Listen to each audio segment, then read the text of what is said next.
अस्सलाम वालेकुम फ्रेंड्स, कैसे हैं आप सब। अल्लाह ताला से दुआ है कि आप सब खैरियत से हों। चैनल पर जो लोग नए हैं तो प्लीज़ सब्सक्राइब ज़रूर कर लीजिएगा और मेरे सब्सक्राइबर्स का हमेशा की तरह बहुत बहुत शुक्रिया। फ्रेंड्स, आज बात होगी कुछ सलमा की हाइड वीडियोस से रिलेटेड, और उससे पहले हम बात करेंगे एक घमंडी खातून की जो है वो सितारा यासीन की सपोर्टर्स को टारगेट करने के ऊपर हम बात करेंगे। एक घमंडी खातून ने उस दिन एक लाइव में सितारा यासीन की सपोर्टर वर्दा ख़ान को टारगेट किया। वर्दा ख़ान को ही टारगेट क्यों किया गया? वहाँ तो सितारा यासीन की सपोर्टर्स की लाइनें लगी हुई हैं जनाब। सितारा यासीन की सपोर्टर्स तो आई थिंक अनकाउंटेबल हैं, लेकिन वर्दा ख़ान ही क्यों? क्योंकि वर्दा ख़ान ने एक लाइव के अंदर उस घमंडी खातून के आगे कुछ इस किस्म के पॉइंट्स रखे थे कि वो घमंडी औरत जो है लाजवाब हो गई थी। वहाँ उस घमंडी औरत के साथ कोई भी इस किस्म की गुफ्तगू नहीं हुई, कोई उसकी कैरेक्टर असैसिनेशन नहीं हुई, कोई उसकी बॉडी शेमिंग नहीं हुई थी, वहाँ कोई भी गालम गलोच अब्यूज़िंग कुछ भी नहीं था। वहाँ सिर्फ ये था कि उस जो है घमंडी खातून को इस वर्दा ख़ान ने लाजवाब कर दिया था। अब वो घमंडी औरत ख़ुद को एक जर्नलिस्ट कहती है, तो एक जर्नलिस्ट के लिए एक लाइव के अंदर लाजवाब हो जाना बहुत बड़ी इंसल्ट होती है। और उस घमंडी खातून ने उसी लाइव में कहा था कि मैं कभी भी अपना रिवेंज नहीं छोड़ती, वो मैं लेती हूँ। तो ये बदले की आग में गुज़श्ता तकरीबन 1 महीने से जल रही है। 1-1.5 माह पहले जो है वर्दा की एक लाइव में इस बंदी से जो है क्रॉस क्वेश्चनिंग हुई थी, इससे ज़्यादा कुछ भी नहीं। अच्छा, तो ये बंदी जो है, ये घमंडी खातून जो है, ये एक लाइव में 1-2 दिन पहले वर्दा के लिए कहती हैं कि वर्दा जो है एक रिफ्यूजी है, और मेरी टीम ने पता लगाया है कि वर्दा जो है वो रिफ्यूजी है और वर्दा जो है वो अफ़गानी है। ये तो मैंने अपने कल के रिएक्शन में भी कहा था कि वर्दा 12 बता चुकी है कि वो एक अफ़गानी है, ठीक है, और वो ये भी बता चुकी है कि वो पाकिस्तान में नहीं रहती। तो ये कहना कि ये सुराग हमारी टीम ने लगाया है, इसका क्रेडिट लेना, तो ये जो है असलियत बताता है उस घमंडी खातून की, कि आप दूसरे की बात के अंदर से ही दूसरे की जो है वो मैं कहूँगी सोशल मीडिया के ऊपर रखी हुई जो वो आपको इन्फ़ो दे रहा है, उसी के अंदर से कोई चीज़ निकाल कर लाएँ और आप लोगों से कहें कि ये मैंने ये टारगेट अचीव किया है और इसको मैंने एक्सपोज़ किया है, ठीक है। तो ये जो है वो आपकी अपनी असलियत दिखाता है कि आप कितने पानी में हैं और आप कितने आप जो है वो किसी चीज़ को वैलिड तरीके से कर सकती हैं, ठीक है। तो यहाँ उस घमंडी औरत का जो है वो असली चेहरा हमारे सामने आ जाता है कि आप और आपकी टीम कितने काबिल हैं। खैर, दूसरी चीज़, या तो इनकी टीम इनको बेवकूफ़ बना रही है, और लगता भी है, और बनाना भी चाहिए, ये हैं भी ऐसी। खैर, दूसरी चीज़ उन्होंने कहा कि मेरी टीम ने ये भी पता लगाया है कि पाकिस्तान के शहर लाहौर में एक डकैती में ये वर्दा जो है ये मतलूब है, ये शामिल थी उस डकैती में। तो मैं एक चीज़ कहूँगी यहाँ पर कि आप मोहतरमा घमंडी खातून साहिबा, ये मैं इनसे मुखातिब हूँ, कि आप कहती हैं कि आपकी शान में गुस्ताखी ना की जाए, वरना आप 14 तबक रोशन कर देंगी, वरना आप किसी के ऊपर भी कत्ल के, डकैती के और किसी भी किस्म के इल्ज़ाम भी लगा देंगी और किसी की इंसल्ट भी कर देंगी। पहली बात तो ये आपने रिफ्यूजी कहकर कहा और वहाँ आपने हंसी ठट्टे किए, इसके ऊपर मजाक उड़ाया। तो रिफ्यूजी अल्लाह की तरफ से थी वो, अगर हुई भी हो, क्योंकि वो है नहीं रिफ्यूजी, और अगर कोई रिफ्यूजी होता भी है तो वो अल्लाह की तरफ से ऐसी नौबत आती है, ठीक है। वो कोई चोर डाकू ये नहीं थी, ठीक है। और आपने जो उसको डाकू बताया है, तो इसकी आप आके सफाई देना पसंद करेंगी, या आप चाहेंगी कि इसके लिए आपको कोई किसी केस में घसीटा जाए? आप कैसी जर्नलिस्ट हैं कि आपको एथिक्स नहीं पता, कि आपको किसी चीज़ की रियलिटी पता ना हो, उसके बाद आप उसके ऊपर बात करें। पाकिस्तान में कहीं भी वर्दा मतलूब नहीं है और किसी डकैती में भी उनका कहीं कोई हाथ, कोई तस्करा, कोई चीज़ नहीं बताई गई। ये बंदी सऊदीया में बैठकर यहाँ पाकिस्तान की जो है उसके लॉ को चैलेंज कर रही है और एक औरत को यहाँ पर डिफेम कर रही है। किस बेस से? इसको ये राइट किसने दिया? ये कहती है कि मुझे जो है वो किया जाए, एडमायर किया जाए, ठीक है, और इसकी बेतहाशा ख्वाहिश है कि पाकिस्तानी ख़वातीन जो हैं वो इसे आइडियलाइज़ करें। देखिए दोस्तों, आइडियलाइज़ करने के लिए किसी को उसकी काबिलियत देखी जाती है, ठीक है, और कुछ अरसा जो है वो उसका अपने जो है मैं कहूँगी कि अपने जॉब से रिलेटेड या उसकी जो वो है प्रोफाइल है या जो उसका पेशा है, जैसे कि वो ख़ुद को जर्नलिस्ट कहती है या वो एक यूट्यूबर भी है, तो उससे रिलेटेड उसका हमने पूरा प्रोफाइल देखना है, उसका वाईटी के ऊपर बिहेवियर देखना है, उसके वीडियोस देखने हैं, उसका पब्लिक के साथ जो है वो कन्वर्सेशन का तरीका देखना है, पब्लिक रिलेशंस देखने हैं, उसके बोलने का तरीका देखना है, वो लोगों को हैंडल कैसे करती है, वो किसी को कितना एक डाइजेस्ट कर सकती है। अगर कोई इस औरत को आइडियलाइज़ करेगा, इस घमंडी औरत को, तो वो ऐसे ही नहीं बन जाएगा। ये कहती है कि पाकिस्तान की औरतों की आइडियल होती हैं कंदील बलोच और सितारा यासीन और ये और वो। आप मुझे ये बताएंगी कि कंदील बलोच या सितारा यासीन जो है वो किसी को ऐसे टारगेट करती थी? उन्होंने कभी आकर कहा कि फ़लाँ औरत डकैत थी, फ़लाँ रिफ्यूजी है, उसकी औकात तो यही है, उसको तो हम जो है वो ज़कात देते हैं, रिफ्यूजीज़ को तो हम जो है वो ज़कात देते हैं? आपके अंदर एक चीज़ मैंने नोटिस की है घमंडी लेडी, कि आपको ज़हनी बीमारी है, कोई आपको दिमागी बुखार है जो कि बहुत ज़्यादा चढ़ गया है। आपने अगर अपनी छोटी सी उम्र में पहले शादी कर ली, ठीक है, वो ख्वाहिशात अपनी पूरी कर ली, अब उसके बाद आपको होश आया कि आपको पढ़ना भी है, ठीक है, और आपने अपनी तालीम हासिल कर ली, तो आपका हम पाकिस्तानी ख़वातीन के ऊपर कम से कम कोई एहसान नहीं है, ठीक है। हमारे ऊपर आपका कोई ऐसा एहसान नहीं है जिसका हम कहें कि हम आपको सैल्यूट करें। अगर इन फ्यूचर भी आप करती हैं तो मेरा ख़्याल है अब आप इस काबिल नहीं रह गई, क्योंकि आपने वाईटी के ऊपर आकर पाकिस्तान की घरेलू ख़वातीन की जो तौहीन की है, उनका जो मजाक उड़ाया है, उससे आप जो है अपना असली फेस जो है, आपकी रियलिटी, आपका अंदर, कि आप अंदर से कितनी बदसूरत हैं, वो आप दिखा चुकी हैं।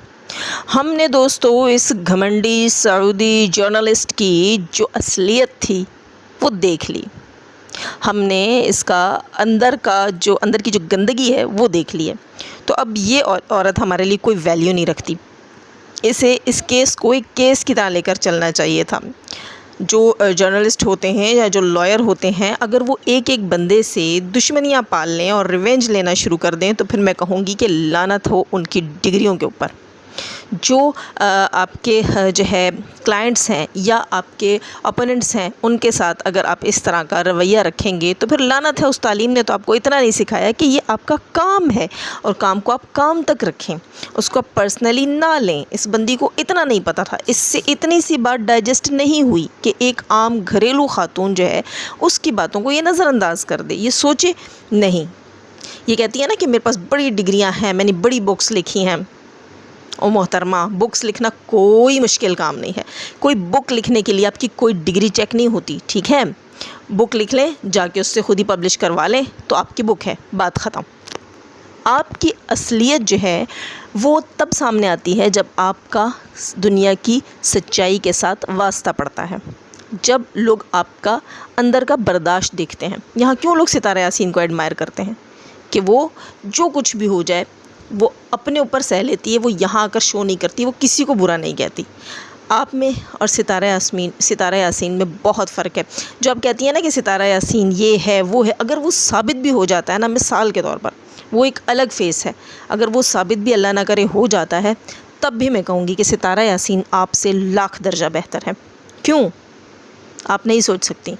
उसका इखलाक आपसे बहुत बुलंद है, ठीक है, उसका इखलाक आपसे बहुत बुलंद है। आप उसके इखलाक को नहीं पहुंच सकती, भले वो दुनिया दिखावे का इखलाक हो, क्योंकि दुनिया ने उसका जो इखलाक देखा है वो उसको उसी पे रख के परखेगी, वो आपके क्राइटेरिया पे नहीं परखेगी। और आपने अपना जो फेस दिखाया है ना, आप उसी से पहचाने जाएंगे। दोस्तों, जर्नलिस्ट को इस तरह का रवैया रखना चाहिए, ये मैं इनको भी बता रही हूँ, आइंदा इंशाल्लाह ज़िंदगी में ज़रूर काम आएगा।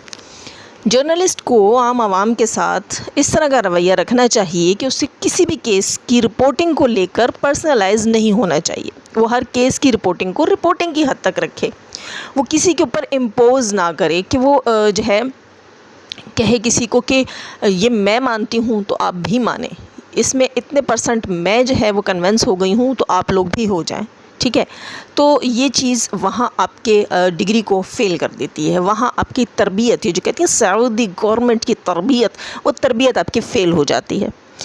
क्योंकि आपका काम होता है दोनों जो है एंगल्स से सारे पॉइंट्स, जो सच्चाइयाँ, जो सबूत आपको मिले होते हैं या जो आपको लग रहा होता है, जो आपके पॉइंट ऑफ व्यूज़ होते हैं, आप उन्हें लाकर रख देते हैं। और ये मानना ना मानना अगले की गलती है, अगले का काम है कि वो माने या ना माने।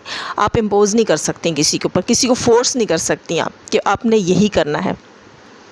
अच्छा, दूसरी चीज़ मैं यहाँ ये कहूँगी कि एक और, कि जब आप किसी केस को लेकर चलते हैं तो उसकी रिपोर्टिंग आप इसी तरह करें कि पता चले कि ये बेस्ड नहीं है, ठीक है।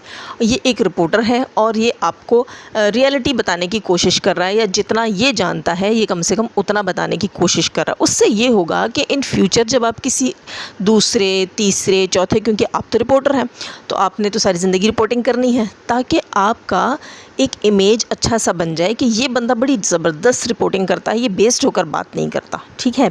ये किसी एक तरफ का झुकाव नहीं होता इसकी चीज़ों के अंदर, और इसकी जो चीज़ें होती हैं वो क्रिएटेड नहीं होती, ठीक है। उसके अंदर बड़ी ज़बरदस्त रिसर्च होती है। आप तक जो नॉलेज, जो चीज़ें आप तक पहुँची ना, वो सेकंड, फोर्थ, थर्ड हैंडेड थी, ठीक है।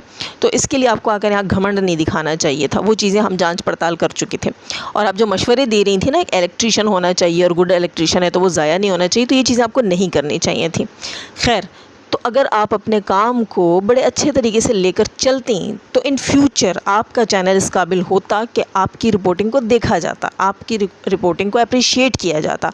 आपने यहाँ जो अपना फेस दिखाया है ना, सिर्फ एक मामूली सा केस, सितारा और सलमा का केस, उस केस के अंदर आपने अपनी जर्नलिज़म का जो आपका चैनल है, कम से कम जहां आप यूट्यूब के अंदर पाकिस्तानी ख़वातीन के साथ जो आपका ये ताल्लुक़ रहा है थोड़े दिनों में, इससे आपने अपनी जर्नलिस्ट को, पाकिस्तानी जर्नलिज़म को और अपने यूट्यूब को पाकिस्तानी औरतों के लिए बिल्कुल बिल्कुल बेकार साबित कर दिया है। यह साबित हो चुका है कि आप जो है वो हमारी नज़र में तो कम से कम फ़ेल हैं, ठीक है, क्योंकि आपने इस केस को जैसे लेकर चला वैसे कोई जर्नलिस्ट लेकर नहीं चलता। खैर दोस्तों, इन किस्म के जर्नलिस्ट पाकिस्तान में हमने बहुत देखे हैं और मेरा ख़्याल है काफ़ी ज़्यादा टाइम जो है वो मैंने इन पर अपनी वीडियो का बर्बाद कर दिया। उसके बाद मैं एक चीज़ यहाँ कहूँगी कि दोस्तों मुझे जो है वो इन्फो मिली कि सलमा यासीन ने अपने चैनल के ऊपर से इस केस से रिलेटेड, जिस दिन से ये चीज़ उन्होंने स्टार्ट की थी सितारा यासीन के ऊपर बात और ये चीज़ें, तो वो वीडियो से लेकर अब तक की उनकी जितनी वीडियोज़ और लाइव चंद देखी थी उनके चैनल के ऊपर, वो उन्होंने डिलीट कर दी हैं या हाइड कर दी हैं, जो भी। एक चीज़ मैं यहाँ कहूँगी कि सलमा यासीन, आपकी ये चीज़ें हाइड करना कम से कम इस तरफ इशारा ज़रूर कर रही हैं कि आप जो है वो अब इस टॉपिक को ख़त्म करना चाह रही हैं। हमें तो ये लगा, मुझे तो पर्सनली ये लगा कि आपने वो चीज़ें इसलिए हाइड की, प्राइवेट की या डिलीट की कि आप जो है इस मौजू से अब हटना चाह रही हैं। और जहाँ तक मैं अपनी बात बताऊँ तो मुझे बिल्कुल ये चीज़ आपकी अच्छी लगी, सही लगी, और मैं यही सोच रही थी कि अगर आप हमारे रिएक्शंस को, हमारे पॉइंट ऑफ व्यू को समझ जाती हैं तो आप ज़रूर ये स्टेप उठाएंगी कि आप बैक स्टेप हो जाएं, और इन सारी चीज़ों में आपको समझ आ जाएगा कि सिर्फ़ और सिर्फ ज़लालत है, तज़लील है, गलाज़त है, वक्त का ज़िया है और अपनी फैमिली का नुकसान है, इससे ज़्यादा कुछ भी नहीं।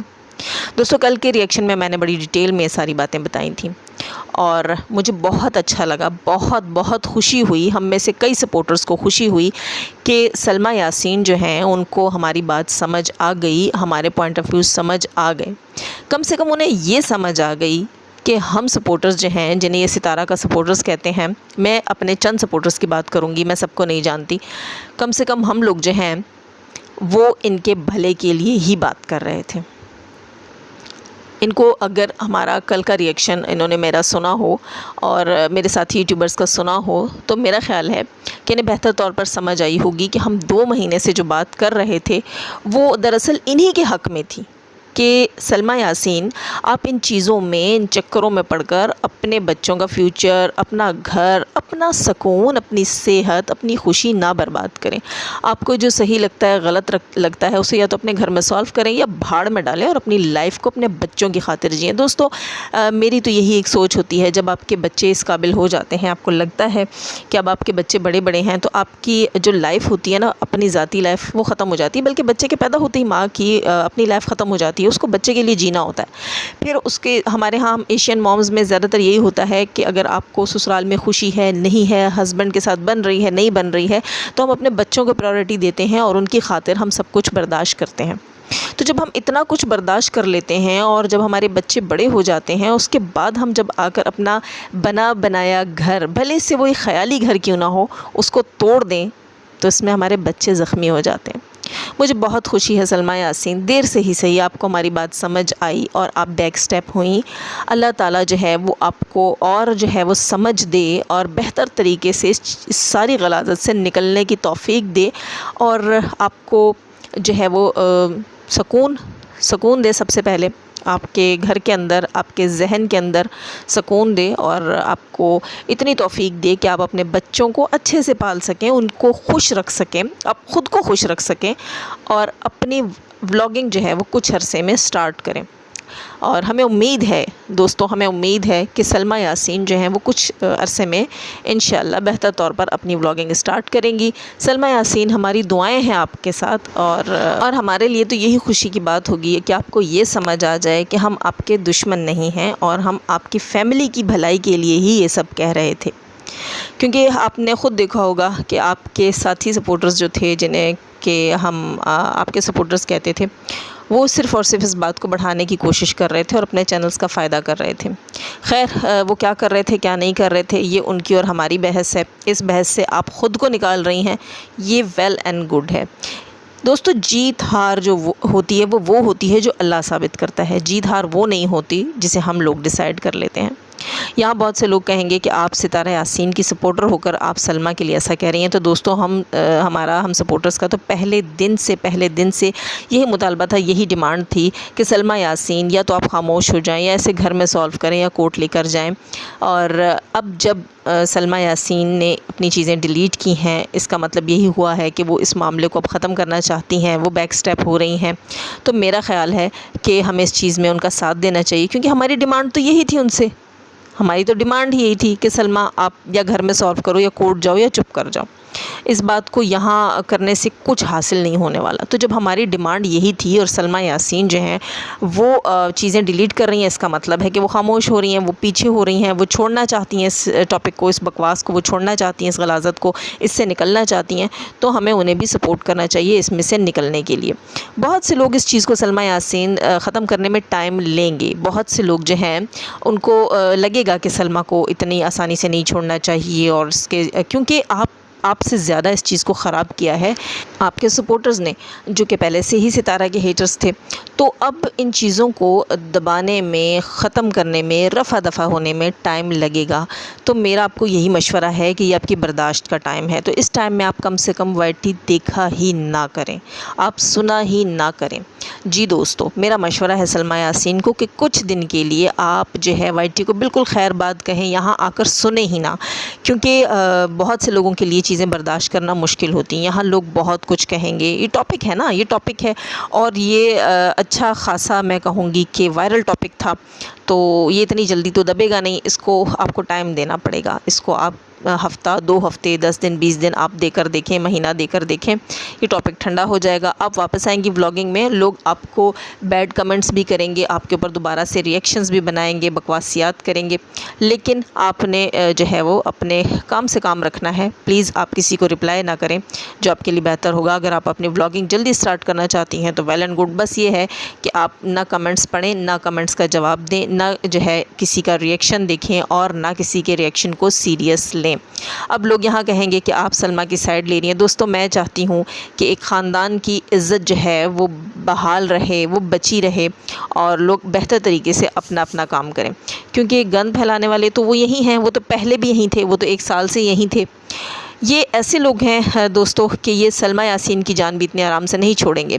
सलमा यासीन अगर इस चीज़ से बैक स्टेप होने की कोशिश करेंगी तो ये लोगों ने घसीट कर लाएंगे। लेकिन सलमा यासीन, मेरा ख़्याल है ये बेहतर वक्त है आप इन चीज़ों से ख़ुद को निकाल लें और थोड़ी सी बर्दाश्त का मुज़ाहरा आपको करना पड़ेगा। लेकिन खुदारा मेरा मशवरा है कि जज्बाती मत होइएगा और इन चीज़ों से निकलने के लिए आपको बिल्कुल जो है ख़ामोशी करनी पड़ेगी। लोगों को रिस्पॉन्स ना करें तो कुछ अरसे में, चंद महीनों में सब भूल भाल जाएंगे। और अगर कोई कभी याद भी करे, कोई आकर कुछ कहे भी, तो रिस्पॉन्स ना करें। और ये हम सब के लिए बेहतर है, आपके लिए बेहतर है, आपके पूरे ख़ानदान के लिए बेहतर है, सब के लिए बेहतर है। आप किसी एक के चेहरे को, किसी एक की चीज़ को देखकर तो वापस से आकर इस चीज़ को स्टार्ट ना करें। जिन लोगों को मेरी ये बात बुरी लगी हो, मेरे सब्सक्राइबर्स को, मेरे व्यूवर्स को, मेरे फ्रेंड्स को, तो मैं उन सबसे यही कहूँगी कि यार, अल्लाह ताला इस चीज़ को पसंद नहीं करते कि बुराई बढ़े और गंदगी बढ़े। इससे हमारे मुल्क का, हमारे इस्लाम का, हम औरतों का, रिश्तों के तकद्दुस का, सब सबकी पामाली हुई है, सबका नाम ख़राब हुआ है और मैं चाहती हूँ कि ये चीज़ें अब ख़त्म हों। और ये एक अच्छा फ़ैसला किया सलमा यासीन ने, जिस वजह से भी किया, हमें इससे कोई कंसर्न नहीं है, हमें इसमें कोई दिलचस्पी नहीं है। तो दोस्तों मैं माज़रत करूँगी, बहुत से लोगों को मेरी बातें बुरी लगी होंगी, वो चाहते होंगे कि मैं इस चीज़ के ऊपर बात करूँ और मैं डिस्कस करूँ, लेकिन मुझे लगता है कि हमें मौका देना चाहिए। और अपने अच्छे कमेंट्स कीजिएगा, प्लीज़ मुझसे नाराज़ मत होइएगा। आप सब जानते हैं कि मैं ऐसी बात की कोशिश करती हूँ कि जिससे कोई हर्ट ना हो। हाँ, मेरा कल का रिएक्शन बहुत टफ़ था, लेकिन वो मजबूरी बन गई थी और वो मेरे अंदर का दुख था, मेरे अंदर की तकलीफ़ थी कि सलमा को क्यों मेरी बात समझ नहीं आ रही, तो वो मुझे इस तरह से देना पड़ा। खैर दोस्तों, अब मैं लूँगी आप सबसे इजाज़त। चैनल पर जो लोग नए हैं तो प्लीज़ सब्सक्राइब ज़रूर कर लीजिएगा और नए और पुराने सब्सक्राइबर्स और तमाम व्यूवर्स से रिक्वेस्ट है कि लाइक ज़रूर कीजिएगा।